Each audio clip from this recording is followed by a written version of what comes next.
नमस्कार, मैं हूं संजय शर्मा। आप देख रहे हैं 4 PM न्यूज़ नेटवर्क। आज हम बात करेंगे अलग-अलग मुद्दों पर। लेकिन पहले एक खुशखबरी आपको कि बस 24 घंटे के अंदर 4 PM म्यूजिक पे आपको पहला गाना मिल जाएगा।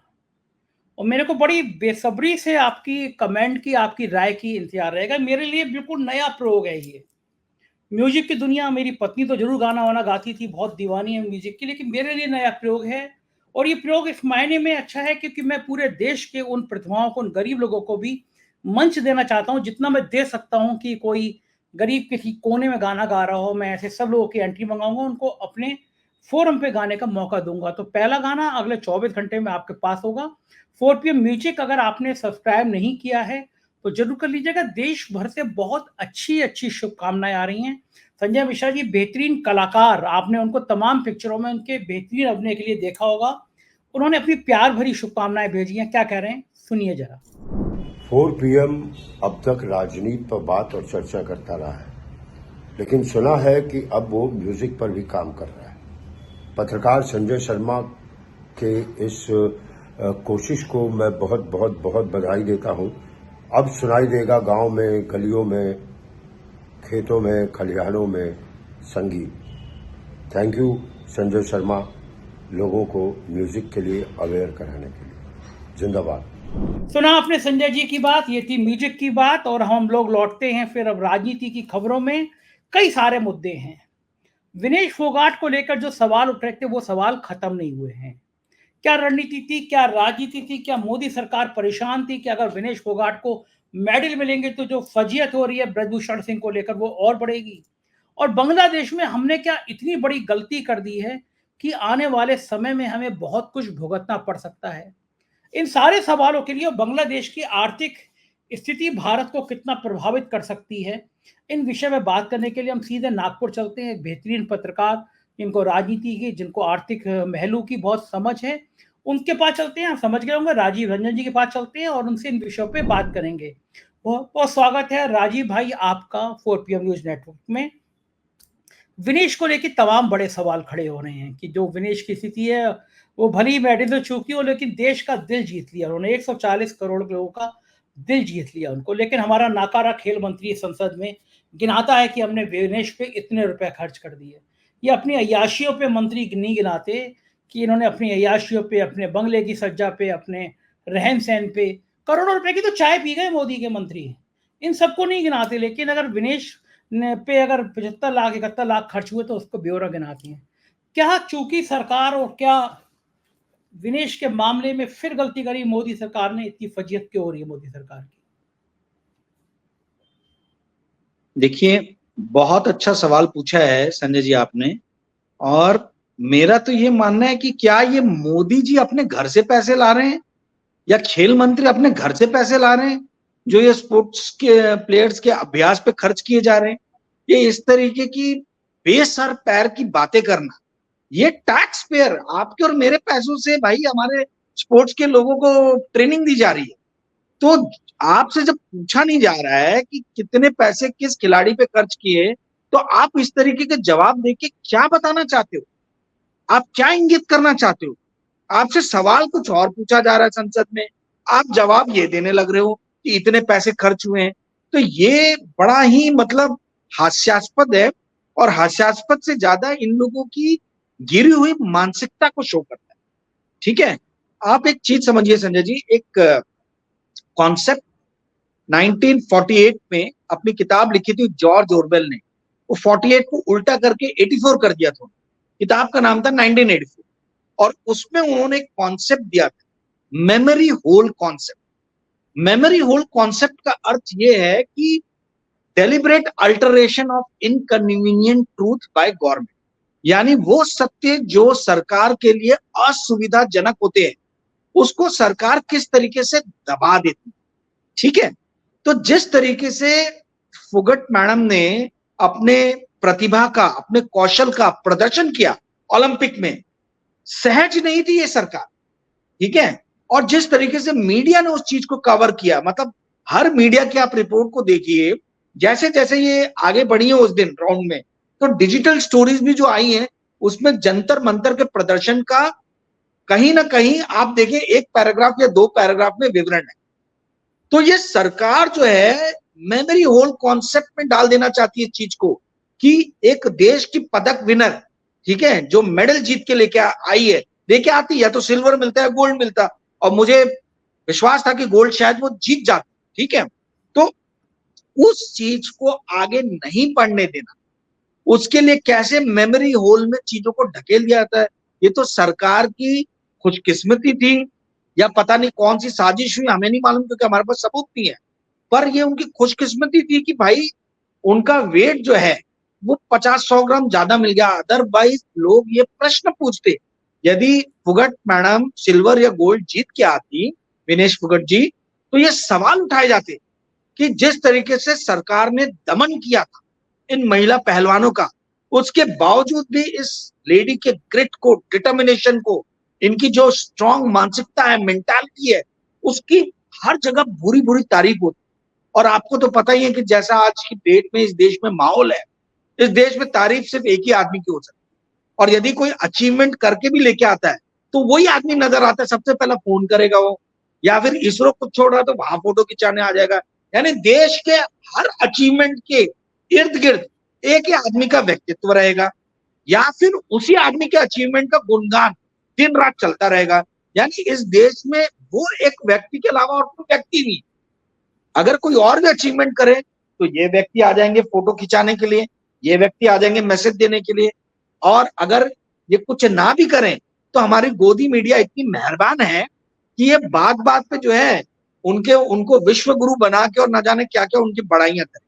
तो कहने का अर्थ ये है कि ये बहुत ही ज्यादा निराशाजनक की स्थिति है।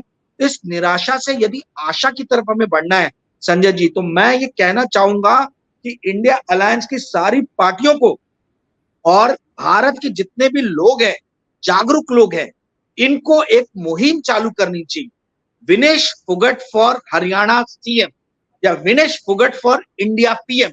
इस तरीके का ट्विटर पे ट्रेंड करना चाहिए, इस तरीके के विचार को दौड़ाना चाहिए। मुझे समझ में नहीं आ रहा अपोजिशन पार्टी इस तरीके के, ये जो हाथ में थाली में बैठा बैठा है मुद्दा मिला है, इसको क्यों नहीं कन्वर्ट कर दिया। विनेश फोगट पे हम सबको नाज है, सबको प्राउड है, सब मतलब उस लेडी को बहुत ज्यादा उसके ग्रिट और डिटर्मिनेशन के जो क्या कहा जाए प्रशंसक बन गए हम लोग, ठीक है। तो उस चीज को जो है आगे बढ़ाते हुए हमें ये मांग करनी चाहिए कि हरियाणा के चीफ मिनिस्टर के रूप में विनेश फोगट को अपोजिशन पार्टी आगे करे, या भारत के प्राइम मिनिस्टर के लिए विनेश फोगट को आगे करें, और इस मुहिम को आगे ले जाना चाहिए। जो सरकार इसको मेमोरी होल में डालना चाहती है, इसको जो सप्रेस करना चाहती है, सप्रेस यानी हिंदी में दबाना चाहती है, उस चीज को जितना ये दबाना चाहे, सप्रेस करना चाहे, हम आम जनता को, जागरूक जनता को उसको फिर से मेन स्ट्रीम में लाके और विनेश फोगट के ऊपर में फोकस डालना चाहिए। अब एक समय आ गया है कि हम ये लोग ट्विटर पे ट्रेंड करें, सोशल मीडिया पे हर जगह ट्रेंड करें कि we want Vinesh Phogat as either chief minister of Haryana और प्राइम मिनिस्टर ऑफ इंडिया। यही अगर होगा तभी जाके जो है ये इस सरकार की बुद्धि खुलेगी, और इस तरीके के अनर्गल बयान जो है वो देश के खेल मिनिस्टर, स्पोर्ट्स मिनिस्टर नहीं देंगे। जी संजय, बिल्कुल ठीक कह रहे हैं कि माहौल बनना चाहिए, लेकिन मुझे बताइए कि जब उसने मेडल जीता तो मोदी जी ने बहुत देर तक ट्वीट नहीं किया, प्रधानमंत्री जी ने ट्वीट नहीं किया, खेल मंत्री ने पहले कर दिया, प्रधानमंत्री जी ने उसके बहुत देर बाद किया। उसके मेडल जीतने के बाद में दो लोगों के दिल पे क्या बीती होगी, एक का नाम है प्रधानमंत्री नरेंद्र मोदी और दूसरा का नाम है भूतपूर्व सांसद ब्रजभूषण सिंह। इन दोनों के दिलों पे क्या बीती होगी राजीव जी, क्या लगता है आपको? देखिए ब्रिजभूषण सिंह तो मुंह छिपाए, जो उनके लिए जगह कम पड़ गई। अब वो कहाँ मुंह छिपाए, पार्टी से भी गए, राजनीति से भी गए, है ना। और जब आपका जो है मतलब अपोनेंट तो नहीं थी वो, इन्होंने जबरदस्ती उनको अपोनेंट बना लिया, ठीक है, और फालतू में अनेकों तरीके के प्रहार किए, उनके चरित्र पे भी सवाल उठाए गए, ठीक है, उनके इरादों पे सवाल उठाए गए। तो ये उन्होंने जो किया वो तो बहुत गलत किया। अब उनको जो है मुंह छिपाने की जगह नहीं मिल रही। भाई जनता के सामने आप एक्सपोज हो गए हो, जनता समझ गई है कि इतनी ज्यादा प्रतिभा से संपूर्ण लेडी यदि सड़क पे आके या प्रेस कॉन्फ्रेंसेस करके इस देश की तमाम जनता के सामने आके रो के बिलख के यदि कोई बात को कह रही है तो उस बात में सत्य का पुट है। तो बृजभूषण सिंह तो पूरी तरीके से एक्सपोज है। जहां तक बात है नरेंद्र मोदी की, मैंने आपको बताया कि यार इस देश में देखिए उनका जो नेचर है उसी हिसाब से देश चल रहा है। इस देश में नरेंद्र मोदी के अलावा कोई और अचीवर है ही नहीं, ऐसा माहौल बना दिया। और यदि कोई कुछ अचीव भी करे, चाहे मनु भाकर हो या नीरज चोपड़ा हो या तो कोई भी आप ले लीजिए, इसरो के साइंटिस्ट हो, ये भाई साहब वहां पहुंच जाएंगे। देश के प्रधानमंत्री, अच्छी बात है, रेस्पेक्ट होनी चाहिए हमारी उनके लिए, बट हर जगह यार आपका चेहरा है। आप मतलब जहां पे भी अचीवर्स हो कहीं वहां तो उनको छोड़ दो। ये गोदी मीडिया, क्रिकेट में वर्ल्ड कप जीत रहे तो वहां पहुंच जा रहे, यानी ये कोई भी ऐसा मोमेंट नहीं छोड़ रहे जहां इनकी फोटो इनको खिंचाने का मौका ना मिले। नरेंद्र मोदी को छपास की बीमारी है, वो छपास की बीमारी से ग्रसित है और उनको कतई पसंद नहीं आता यदि कोई उनसे मूवमेंट को छीन ले, ठीक है, ग्लोरी के मूवमेंट को छीन। तो जाहिर सी बात है कि जब विनेश फोगाट जी आगे बढ़ रही थी और ओलंपिक के हर मैदान पे आगे आगे बढ़ती चली जा रही थी, तो कहीं ना कहीं थोड़ी ना थोड़ी टीस तो होगी, क्योंकि जब ये अपने प्रॉब्लम्स को लेके, अपनी शिकायतों को लेके आपके सामने आई तो आपने बिल्कुल भी इनको तवज्जो नहीं दी और आपके लोगों ने तमाम तरीके से, स्मृति ईरानी जी जो हर महिला के मुद्दों को बढ़ा चढ़ा के प्रस्तुत करती थी और महिलाओं के मुद्दों पे आगे आगे लड़ने झगड़ने के लिए तैयार हो जाती थी, वो पूरी तरीके से महिला पहलवानों के मुद्दे पे गायब थी।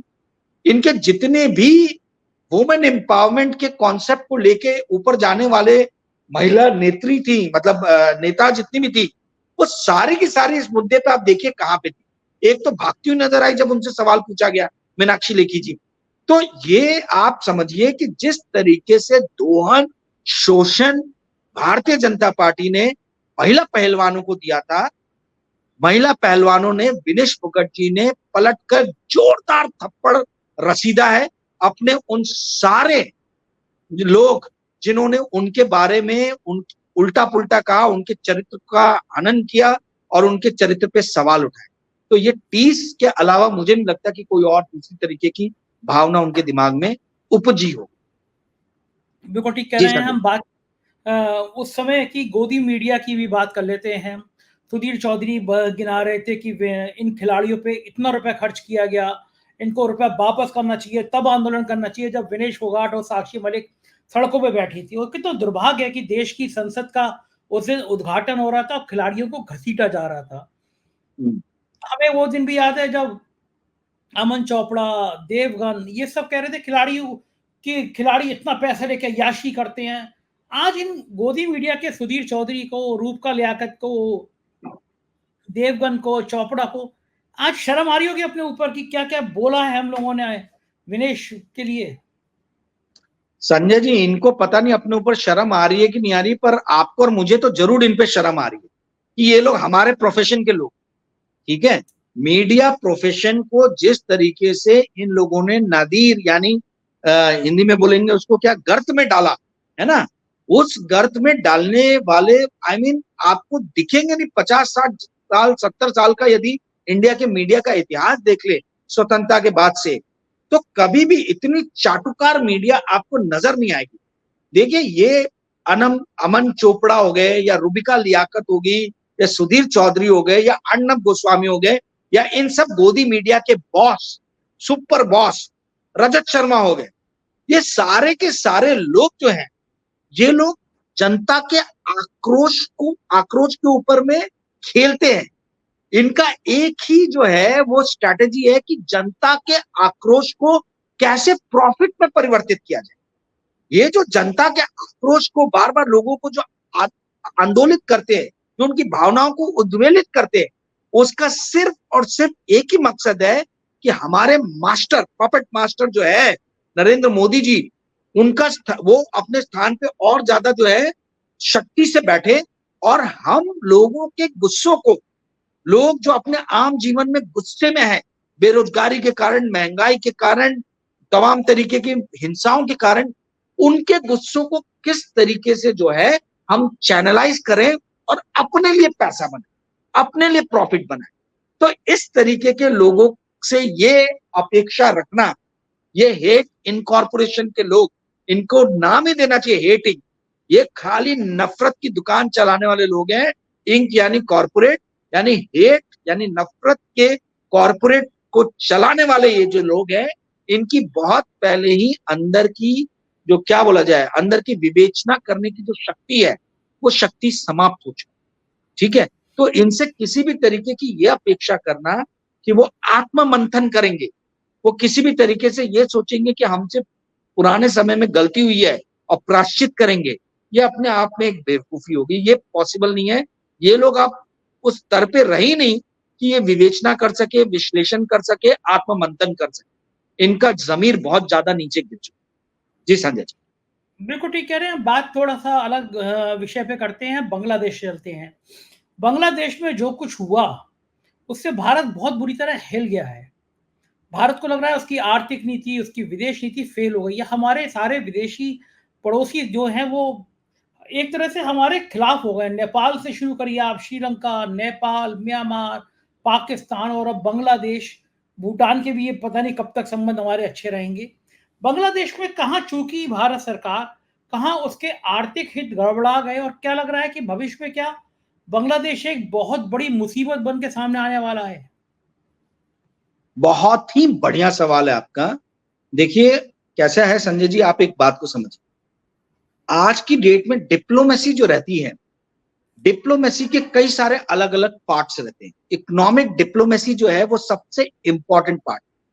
क्या आपके श्रोताओं को ये बात पता है कि बांग्लादेश वर्ल्ड में चाइना से सबसे ज्यादा जो है एक्सपोर्ट करता था हथियार।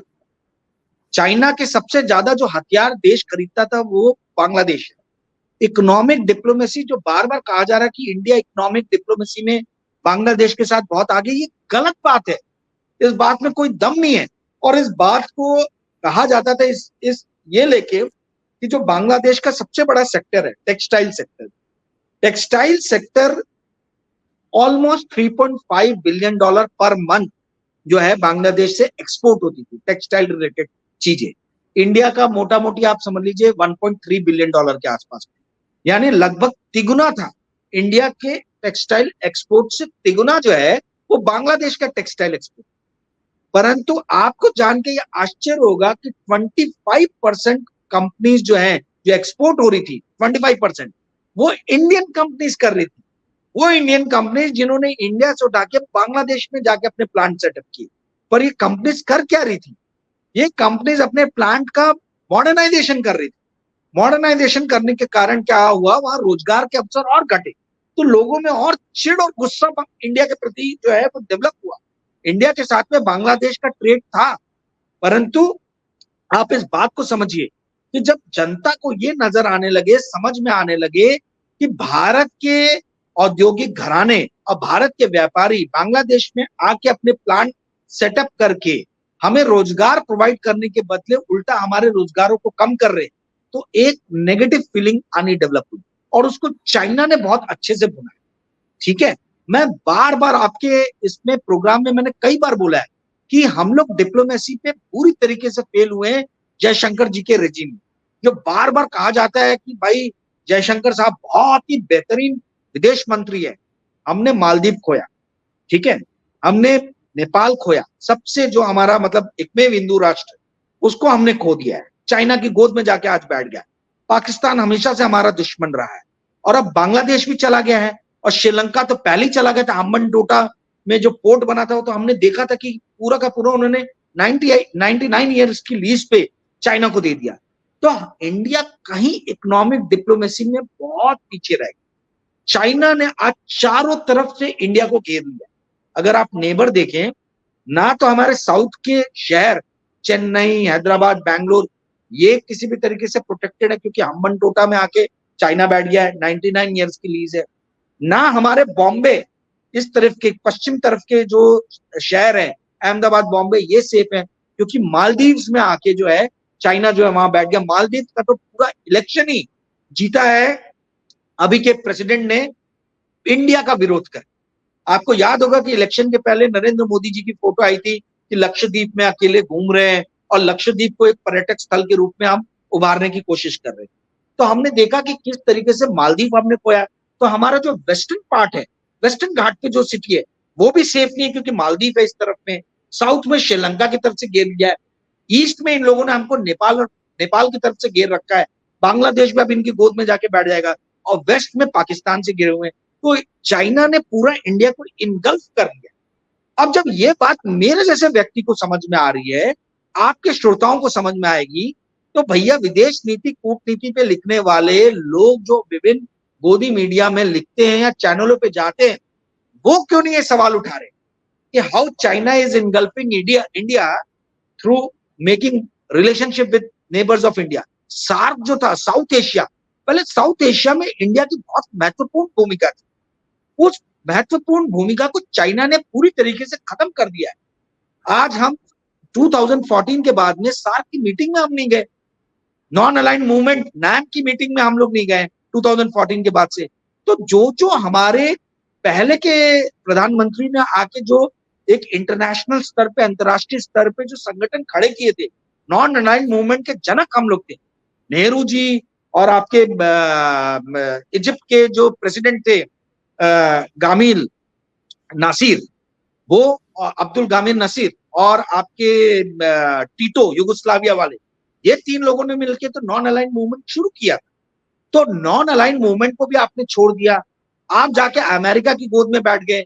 अमेरिका अब ऐसी ऐसी चीजों की डिमांड करता है कि भाई अगर रशिया यूक्रेन का वॉर है तो either you are with us और यू आर आवर एनिमी। अब इंडिया को भाव नहीं दे रहे वो लोग, इंडिया के तमाम तरीके के जो फाइनेंशियल इंस्टीट्यूशंस हैं उन पे किसी भी तरीके का ऐसा उनको रियायत नहीं दे रहे कि हमें ऐसा प्रतीत हो कि हम अमेरिका के साथ में रहे। क्वाड जो बना, क्वाड का इंडिया को किसी भी तरीके का कोई फायदा होते हुए मुझे नजर नहीं आ रहा। पहली चीज, जो क्वाड जो चाइना के अगेंस्ट में बना था, एक अलायंस जिसमें ऑस्ट्रेलिया है, जिसमें आपका अमेरिका है, जिसमें इंडिया है, वो अलायंस का बेनिफिट होते हुए मुझे अभी कुछ नजर नहीं आ रहा।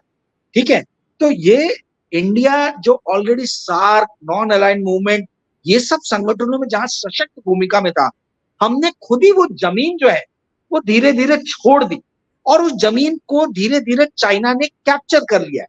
आज आप देखिए, नेपाल का सबसे बड़ा ट्रेड पार्टनर है चाइना, बांग्लादेश का जल्दी सबसे बड़ा ट्रेड पार्टनर हो जाएगा चाइना, श्रीलंका का सबसे बड़ा ट्रेड पार्टनर है चाइना, पाकिस्तान का सबसे बड़ा ट्रेड पार्टनर है चाइना, ईरान का सबसे बड़ा ट्रेड पार्टनर है चाइना, मालदीव का सबसे बड़ा ट्रेड पार्टनर है चाइना। तो आप ये समझिए, और इंडिया का भी, दुख की बात यह है कि इंडिया का भी सबसे बड़ा ट्रेड पार्टनर है चाइना, और चाइना हमको आके दिखाता है, डोकलाम में घुस गया, भारत की जमीन पे कब्जा कर रहा है। तो मैं तो शुरू से ये कहता आया हूं, और बार बार मैंने आपके कार्यक्रम में इस बात को उजागर किया है कि नरेंद्र मोदी सरकार किसी भी तरीके से चाइना से लोहा लेने में सक्षम नहीं है। विदेश नीति में भी इन्होंने हमको जबरदस्त पटकनी दी है, धोबी पछाड़ दिया इन लोग, और हम देख रहे हैं कि इकोनॉमिक डिप्लोमेसी में बुरी तरीके से हम पिछड़ गए हैं। और ट्रेड, आप देखिए, चाइना का एक्सपोर्ट इंडिया में बढ़ रहा है, बट इंडिया का एक्सपोर्ट चाइना को घट रहा है।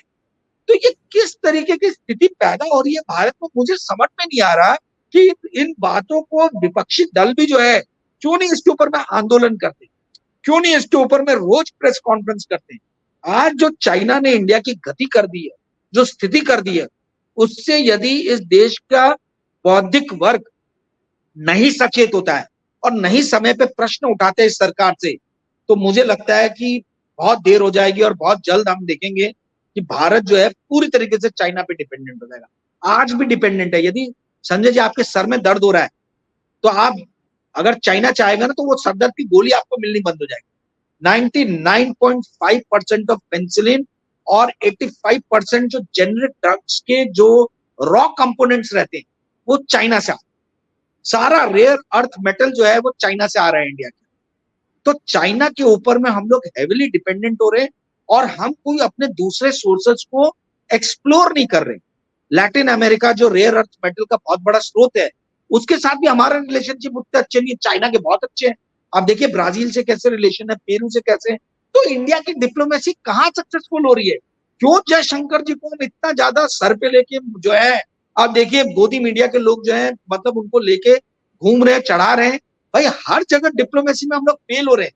मुझे एक देश आप बता दीजिए जो आज इंडिया के साथ में सशक्त रूप से खड़ा है बनिस्पत चाइना की। अमेरिका को छोड़ दीजिए, अमेरिका कभी भी रुख बदलता है। एक देश बता दीजिए, एक देश आपको नहीं मिलेगा। जी संजय जी, बिल्कुल ठीक कह रहे हैं। और एक आखिरी सवाल कि जो रिपोर्टिंग हो रही है बांग्लादेश को लेकर जानबूझ के कि हिंदुओं के और भड़काने वाली जो रिपोर्टिंग हो रही है, उसके पीछे एंगल क्या है कि देश में, भारत में भी एक हिंदू मुसलमान का माहौल खड़ा हो और हरियाणा महाराष्ट्र के चुनाव में इसका असर पड़े? क्योंकि मैं कुछ थंबनेल देख रहा हूँ, वो फिर भारत में भी हिंदू मुसलमान का खेल खेलने की ये गोदी मीडिया, खासतौर से अंबानी के चैनल एक षड्यंत्र कर रहे हैं। देखिए अंबानी जी जो है, मुकेश अंबानी, मैं बहुत ही ज्यादा जिम्मेदारी से ये बोल रहा हूं कि Mukesh Ambani is doing a great disservice to this nation, to India. Bharat को बहुत बड़ा जो है ना एक तरीके से झटका दे रहे हैं। क्या उनका किसी भी तरीके से लगाम नहीं रह गया अपने चैनल्स के ऊपर में? क्या किसी भी तरीके से उनका लगाम नहीं रह गया अपने एंकर्स के ऊपर में? क्या किसी भी तरीके से उनका लगाम नहीं रह गया अपने एडिटर्स के ऊपर में और कंटेंट राइटर्स के ऊपर में? किस तरीके के कार्यक्रम बना रहे हैं? वो क्या चाहते हैं? ये देश किस तरफ जाए? देश को सशक्त करने के बदले देश के अंदर में दरार खड़ी करने की कोशिश की जा रही है। मैंने पहले आपके एक प्रश्न के जवाब में कहा था कि ये जितने एंकर्स हैं, इनका एक ही मोटिव है कि आप लोगों के गुस्सों को चैनलाइज करो और उसको किस तरीके से अपने प्रॉफिट में कन्वर्ट करो। दिन भर ये लोग यही सोचते हैं। क्या मुकेश अंबानी इस तरीके के चैनल चला के प्रॉफिट नहीं कमा रहे हैं? ये उनसे सवाल किया जाना चाहिए। मुझे तो समझ में नहीं आता कि क्यों नहीं कोई उनको प्रश्न करता है और क्यों नहीं इंडियन गवर्नमेंट उनके चैनल के लाइसेंस को रद्द करती है। आज आप देखिए यूट्यूब के मीडिया के ऊपर में, जी गवर्नमेंट को तो फायदा होता है ना उनके जहरीले चैनल, जहरीले थंबनेल के कारण। मैं वही बोल रहा हूं कि आप देखिए इस तरीके से देश को कमजोर करने वाला कंटेंट दिया जा रहा है, जहां पे दिन रात हिंदू मुस्लिम की नफरत फैलाई जा रही है, लोगों के गुस्सों को उद्वेलित करके उसको प्रॉफिट में कन्वर्ट करने की कोशिश की जा रही है। आप देखिए हम लोग किस तरफ जा रहे हैं, कहां जा रहे हैं हम लोग, ये क्या करना चाहते हैं मुकेश अंबानी जी? किसी को उनसे सवाल पूछना चाहिए कि साहब क्या आप अपना ही चैनल नहीं देखते? क्या आपको इस देश के प्रति देशभक्ति नहीं है? क्या आप ये नहीं सोचते कि आपके चैनल पे जो दिन रात हिंदू मुस्लिम चल रहा है उससे कितना बड़ा नुकसान पहुंच रहा है इस देश को? ये सवाल उनसे पूछे जाने चाहिए। और जहां तक आपने जो एक विस्तृत सवाल किया, बृहद सवाल किया कि मीडिया में किस तरीके से कवरेज हो रही है, पूरा मीडिया, देखिए मीडिया का काम था ये समझाना, जैसे मैंने आपको बताया कि चाइना कैसे इकोनॉमिक डिप्लोमेसी करके एक एक करके जो है वो सारे देशों को इंडिया के खिलाफ कर रहा है। चाइना बहुत ही ज्यादा समझदार राष्ट्र है। उसको ये समझ में आया कि ये सारे जो देश है, चाहे पाकिस्तान हो, चाहे बांग्लादेश हो, चाहे नेपाल हो, चाहे श्रीलंका हो, राजपक्षा, ये सारे के सारे लोगों ने क्या किया, इन्होंने पहले अपने देश के अंदर में जो संस्थान थे, जो एनजीओ थे और जो इनके अपने खुद के ऑर्गेनाइजेशनल गवर्नमेंट संस्थान जो थे, उनको इन लोगों ने धीरे धीरे कमजोर किया। जब आपने उस स्ट्रक्चर को कमजोर कर दिया तो गवर्नमेंट की काली करतूतों पे हर तरीके से पर्दा पड़ गया। लोग जो है उनको पता नहीं चल पा रहा था कि गवर्नमेंट क्या काले कारनामे कर रही है। यदि यही ऑर्गेनाइजेशन, यदि यही एनजीओ, यदि यही संस्थान, यदि यही मीडिया सशक्त रहती तो आज शेख हसीना जी 17 साल नहीं रहती। ये हसीना को पसीना इसलिए आया क्योंकि जनता को यह समझ में आने लगा कि जो आंकड़ों के भ्रम जाल में हमें फंसाया जा रहा है, जो आंकड़ों का मायाजाल फेंका जा रहा है कि 7%, 7.5% की जीडीपी हो रही है, भाई उसके फ्रूट्स जो हैं, उसका फायदा जो है वो हमें तो मिल नहीं रहा। तो ये मीडिया दिन भर जो है ये आंकड़ों का भ्रमजाल करके और मायाजाल और चक्रव्यूह रच के किसको जो है ये भ्रमित करने की कोशिश कर रहा है। और शायद यही कुछ होता हुआ हम अपने देश में भी देख रहे हैं। इसलिए आप देखिए कि जब से बांग्लादेश के अंदर में रिवोल्ट हुआ है, तब से बहुत सारे लोग इंडिया और बांग्लादेश के बीच में पैरेलल ड्रॉ करने लगे।